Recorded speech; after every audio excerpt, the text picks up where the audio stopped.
오늘은 은퇴를 코앞에 둔 박태산 씨의 이야기로 시작해 볼까 합니다.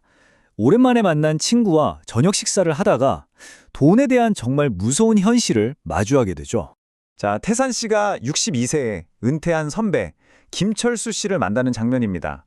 근데 이 선배 표정이 좋지 않아요.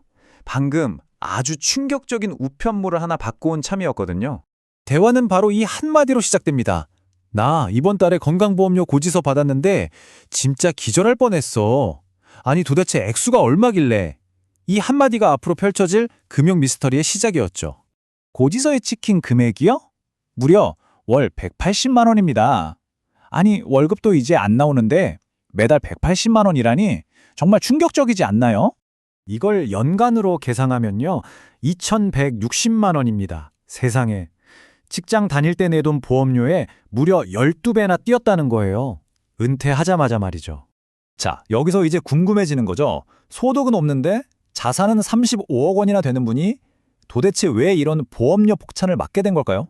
좋습니다. 그럼 지금부터 이 건보료 폭탄이 왜 터지는지 그 숨겨진 원리를 한번 파헤쳐 보겠습니다. 바로 이겁니다. 핵심은요, 계산 방식이 완전히 다르다는 거예요. 우리 직장인들은 월급만 기준으로 건보료를 내잖아요. 근데 은퇴를 하고 나면, 즉 지역가입자가 되면 이야기가 달라집니다. 내가 가진 부동산, 자동차, 이런 모든 자산을 합쳐서 계산을 하는 거죠. 네, 바로 지역가입자입니다. 은퇴하면 이 카테고리로 바뀌게 되는데요. 이 개념을 아는 게 정말 중요해요. 소득뿐만 아니라 재산, 자동차 가치까지 전부 다 포함해서 보험료를 매긴다는 뜻이거든요. 자, 이제 다시 박태산 씨 이야기로 돌아와 볼게요. 선배의 얘기를 듣다 보니 이거 남의 일이 아니구나 하는 걸 깨닫게 되는 순간입니다. 친구 얘기를 듣고 집에 와서 아내랑 같이 자신들의 자산을 한번 쭉 적어본 거예요.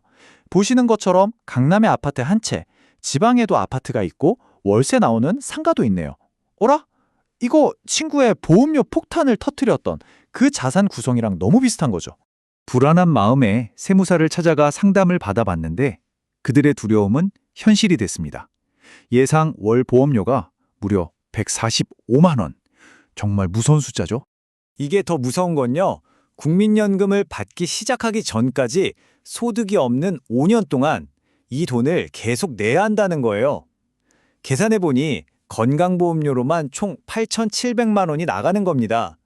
은퇴하고 가장 돈이 아쉬울 시기에 말이죠. 자, 이제 문제는 명확해졌습니다. 태산 씨 앞에는 아주 어려운 선택지가 놓였어요. 팔아야 하나, 가지고 있어야 하나. 각각의 선택이 엄청난 재정적 결과를 가져올 겁니다. 세무사가 4가지 시나리오를 보여줬어요. 지금처럼 자산을 다 가지고 있을 때, 그리고 지방 아파트나 상가를 팔았을 때, 마지막으로 둘 다 팔았을 때. 표를 보시면 아시겠지만 자산을 팔수록 월 보험료가 확실히 줄어드는 게 보이죠? 자, 먼저 상가 건물부터 한번 따져볼게요. 이걸 5년간 그냥 가지고 있으면 월세로 1억 5천만 원을 벌어요. 하지만 보험료로 8,700만 원이 나가죠. 그럼 순이익은 6,300만 원. 그런데 이걸 만약 판다면 보험료가 6,600만 원으로 줄고 판돈 8억 원을 굴려서 1억 6천만 원의 수익을 낼 수 있다고 해요. 와, 그랬더니 순이익이 9,400만 원으로 오히려 더 높아지네요. 정말 의외의 결과죠. 다음엔 지금 비어있는 지방 아파트. 이건 뭐 계산이 너무 쉽죠. 그냥 가지고 있으면 5년 동안 관리비, 세금, 보험료까지 해서 9,900만 원이 그냥 나가는 거예요. 완전 손해죠. 하지만 팔면 비용도 줄고 그 판돈으로 투자를 해서 오히려 200만 원이 남습니다. 이건 뭐 무조건 파는 게 이득이네요. 자, 이렇게 숫자를 보고 나니 결정이 좀 더 쉬워지죠?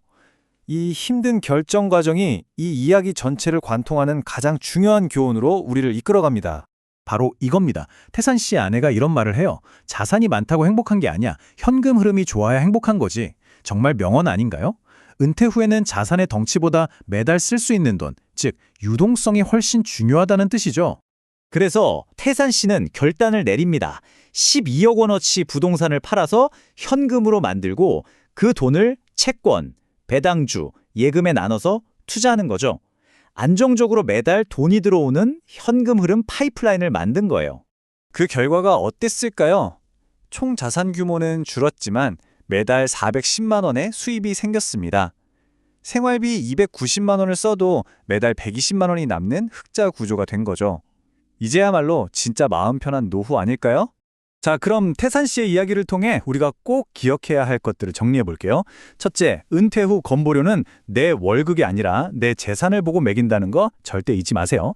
둘째, 그래서 집이 여러 채라면 은퇴 전에 미리 정리하는 걸 심각하게 고민하셔야 합니다. 셋째, 월세 받는 상가, 그 월세 수입이랑 건보료, 그리고 팔아서 투자했을 때 수익을 꼭 비교 분석해 보세요.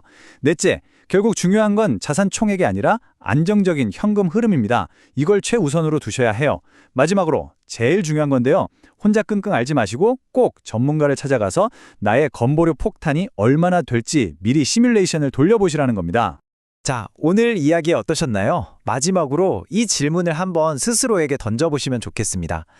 여러분의 은퇴 자산, 그 자체는 안전할 수 있어요. 하지만 여러분의 현금 흐름은 정말 미래를 맞이할 준비가 되어 있나요? 이제는 자산의 총액만 볼 게 아니라 내 돈이 나를 위해 제대로 일하고 있는지 점검해 봐야 할 때입니다.